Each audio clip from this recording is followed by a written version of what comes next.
पायांना सूज येते, रात्रीचे पाय खूप दुखत आहेत, पायांवर तुमच्या काळसर निळ्या रंगाच्या शिरा दिसत आहेत. होय, हे व्हेरिकोज वेन्स आहेत. ह्या व्हेरिकोज वेन्सला वेळीत लक्ष देणं गरजेचं आहे. हा व्हेरिकोज वेन्स हा आपल्या रक्तवाहिनीला झालेला आजार आहे.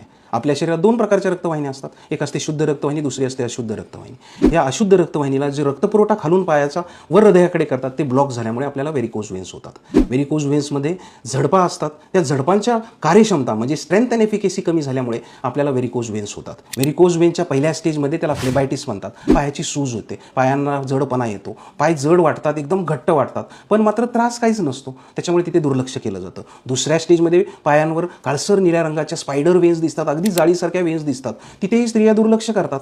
त्यांना वाटतं की माझी स्किन गोरी आहे त्याच्यामुळे दिसत असेल, किंवा मी दिवसभर काम करते त्याच्यामुळे ते दिसत असतील. इथे दुर्लक्ष झाल्यामुळे त्या स्पायडर वेन्स परत डायलेट होतात. डायलेटेशन स्टेज चालू होते. डायलेटेशन स्टेज म्हणजे अगदी गाठरल्यासारख्या मोठ्या शिरा आपल्या पायावर दिसायला चालू होतात. मग मात्र थोडेसे पेन्स यायला चालू होतात, थोडा दुखावा चालू होतो. थोडा दुखावा चालू झाला की मग पायांमध्ये थोड्या वेदना होतात. मग नॉर्मल पद्धतीचं औषध उपचार करून त्याला कंट्रोल केलं जातं. मग ही स्टेज परत पुढं सरकते आणि व्हेरिकोज एक्झिमा म्हणजे पाय काळा पडायला चालू होतो, पायांवर टिपके यायला चालू होतात, म्हणजेच त्याला व्हेरिकोज एक्झिमॅटस कंडिशन म्हणतात. मग त्याच्यामध्ये खूप प्रमाणात खाज येते, पाय एकदम दगडासारखे घट्ट बनतात, चालायला नकोसं वाटतं. मग औषध उपचार पद्धती चालू होतात. तरीही इथे एखादी वेदनाशामक गोळी घेऊन तात्पुरता इलाज केला जातो. मग अशा सिच्युएशनमधून शेवटची स्टेज येते, त्याला अल्सरेशन म्हणतो, म्हणजे जखम तयार होते. जखम झाली की मग तिथे पस येतो, मग त्याच्यातून रक्त गळतं, इन्फेक्शन होतं, पायांना सूज येते. मग ती लास्ट स्टेज करून गँग्रीनकडे जाऊ शकते किंवा पाय कट करण्याची वेळ येऊ शकते. मग अशा वेळेस आपण करतो काय?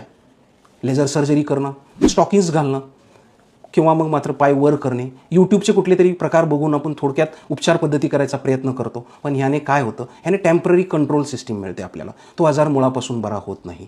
हा आजार मुळापासून बरा करायचा असेल, विदाऊट सर्जरी, विदाऊट ऑपरेशन बरे झालेले आहेत अशा या